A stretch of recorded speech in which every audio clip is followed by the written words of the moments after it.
What's up? Hello. Hey, this is Emerald and I do a lot of stuff.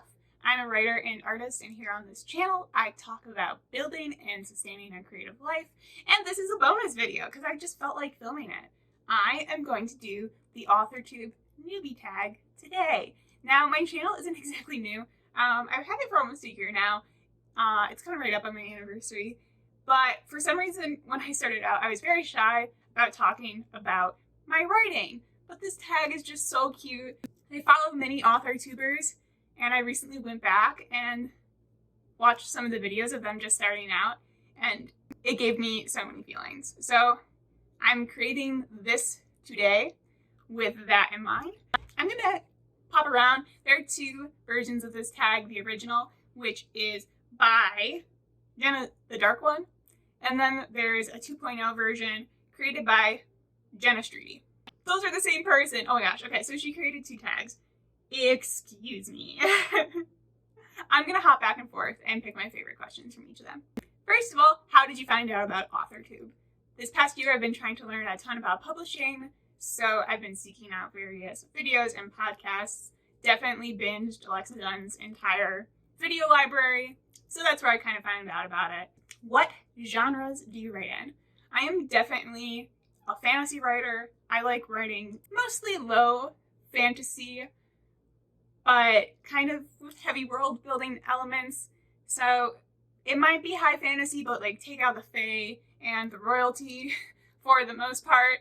I'm also super inspired by speculative fiction and science fiction. So that's going to show up a lot in my work, but I don't currently have any like future tech, space, Android, whatever. I don't currently have any of those projects in the works, but I'm not keeping it off the table. Maybe someday.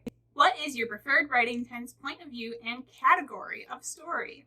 I don't have a preferred writing tense. Well, no. Past tense is my preferred writing tense. I don't have a preferred point of view. My current mostly finished work in progress is in third person, and the next one I'm going to be doing a first-person multi-POV in past tense. I have like a tiny bit of a pet peeve about first-person present tense. I know it can really work, and I've read books where I love the use of it, but I think it can really flop sometimes just because of like the suspension of disbelief required from the reader, because you can't actually first-person narrate something that's happening to you in the moment, if you know what I mean.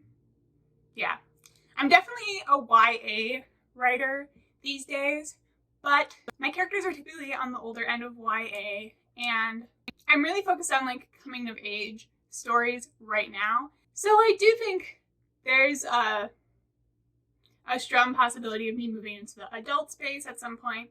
I also love writing for kids, so I don't really have an age category that I'm dead set on for the rest of my writing career. Are you a plotter, pantser, or planter? I guess I'm a planter. I'm trying to become a planner. However, in previous drafts I've made, I'm definitely like a discovery writer. I find out a lot more about my characters' motivations as I go along, and then those motivations kind of dictate a lot of what comes up in the world building. Wow. They dictate a lot of what comes up in the world building and in the plot itself. So to me, I can't really be a plotter completely because at least when I've tried, I've come up with some plot points that don't necessarily serve the characters by the time I actually get around to writing them. And then I change them, and then I often change them again during revision. I have many iterations of my plot.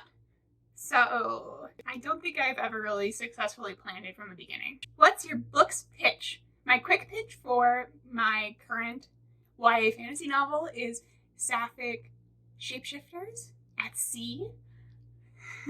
That's my really quick pitch. A little bit of a longer pitch is 17-year-old Raina escapes a scholarly cult and stows away to find her runaway best friend and lifelong crush. But along the way, she gets tangled up in this whole world of magic and shapeshifting. There's spooky plants, there's a lot of scamming, there's a very grumpy protagonist who loves bones and anatomy. And there's some really bizarre funky things that go down with the shape-shifting. What's something you'll never write? I don't think I'll ever write contemporary fiction, especially contemporary romance. I love romantic elements in books. I love reading contemporary romance, honestly. But when I write, romance kind of is a B-plot in all of my stories. And I just don't think I could sustain interest in two characters getting together through many, many scenes like some of the authors I read can. I also I haven't been very drawn to contemporary YA lately either, because I feel like I finally stopped thinking quite so much about high school. You know, I'm a college graduate now. I'm almost 25, but I thought about high school all the time. That stuff stressed me out when I went through it myself, you know? Anyway, are you self-published, published, or yet to be published? Technically, I'm published because I've worked for a couple of papers and websites as a writer. My name is out there. I have not published any fiction. I do plan on going the trad pub route, and that is a journey I'll be going on very shortly. What's your goal for starting an AuthorTube channel? Well, my channel is not technically just AuthorTube. This channel is about my very chaotic creative life in general. I do a lot of stuff. Like I said, I'm a sewist. I do a lot of fiber crafting and painting lately. All of these things are quite intrinsically tied up with my writing life as well. So that was kind of something I wanted to explore in this channel. I really wanted to get more used to talking about myself and my art quite openly, because it's something I've been very guarded about in the past and quite shy. So here I'd like to be showing a little bit more of myself and connecting with the rest of the AuthorTube community, as well as many crafting communities and creators out there on YouTube and whatnot. What made you want to start writing? I have been writing, well, I was a really big reader. I started reading pretty young and pretty voraciously, and then when I found out more about how books happen, of course I wanted to do it. So I wrote like a little short book when I was 5 or something, and it's just kind of consumed me for a very long time. It's been a passion of mine, and it's something that I can't really picture my life without. What content do you bring to the AuthorTube table? So one of the things about me is that I have a chronic illness. I'll put my video about that up here if you want more of the details, but basically that is a huge part of my life right now. So I talk about that a lot in relationship with how my creative life is going. I do about once a month, I do a studio vlog where I just take you along with me for a week and show you everything I'm doing in this space, my studio here.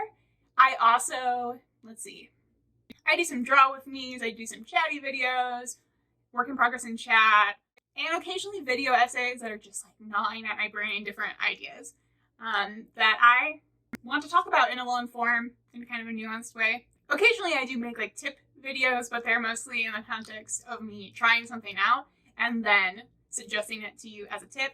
I do have a lot of writing experience, but I'm not published, you know, so I'm not an expert authority here. I'm just here for a good time. Here's another one. What authors have inspired your writing the most? Let's see. N.K. Jemisin, for sure, with her Broken Earth trilogy. Ursula K. Le Guin. Let's see. Maureen Johnson. Tamsin Muir. This one's kind of out there, but Noelle Stevenson and their webcomics. Those are hugely inspiring to me. Basically, I love genre fiction, but I also kind of am obsessed with memoir and like auto fiction in some cases, and just kind of the meeting of those. They kind of seem like direct opposites, but to me they're very tied up together. What's your biggest writing struggle? This is kind of 2 struggles, but I'm gonna put them together in one. So I'm a bit of an overwriter. My manuscripts run long, and that is often because of me just writing words until I think about what's going to happen next. So I do have a little bit of a problem with plotting in general and committing to a plot. It's something that I have to spend a lot of time reworking in during the revision stage. So not especially fun, and it's definitely something I hope to get better at over time. The next one is, what's your best writing skill. I have to think. You ever just feel your brain go blank when you have to say something about yourself?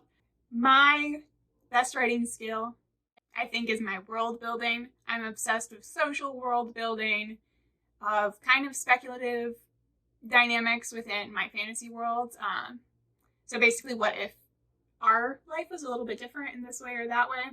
For example, my YA fantasy novel deals a lot with the concept of womanhood and misogyny and how those things work within a society that is matriarchal. So that's how it's a little bit different from our world, but I'm interested in what stays the same and what changes. This is something that I really admire in science fiction writers and bring more to my fantasy work. Sciencey fantasy. Fantasy science? I don't know. Another question, how do you write and where do you write? I journal by hand. I take a lot of notes by hand, but mostly I type in Google Docs, and I mostly stay here these days in my studio. However, I do sometimes do work days at the local library. Generally not cafes because I don't get a lot done there, but I used to do that in college a lot. I don't know how to answer the last few questions on this. I feel like I haven't been on YouTube for a while, but I have been on YouTube. So there's this question, if you've been on YouTube for a while, what's your best AuthorTube tip? You know, I think AuthorTube is just a fun place. Yeah, and make sure that the writing stays central to your work, takes up most of your time. And the videos are kind of a fun bonus on top. That's my biggest tip, I guess. Finally, what am I looking forward to as I make more AuthorTube videos? I am looking forward to getting a little bit better at pitching my stories, a little bit more comfortable with talking about that and building kind of that confidence. I'm also excited about the companionship, the sort of community aspects of it. I love that. I'm looking for fun ways to improve my craft, too. I answered most of the questions from both tags, which I'll link down below if you want to see the full things. Thank you so much for joining me. I hope this was just a short, little relaxing time for you. Maybe you had a chance to create something of your own while you tuned in. If you could, please go like this video down below. I would really appreciate it. I would also love it if you could subscribe to the channel. It really helps me out, and I have a goal of reaching 100 subscribers by mid-September. September 15th is my birthday, so I just feel like it would be a really cool milestone. If you want to hear more from me, I'm on Instagram, TikTok, and Twitter at mrosearrett. There's lots going on there. You'll see a lot more of my daily thoughts and me jumping from project to project in different creative realms, as I am wont to do. I also have a Redbubble store. The link is below if you want to check out my cute art on lots of different goodies down there. And that's all for now. Once again, thank you so much. This is Emrose. Bye-bye.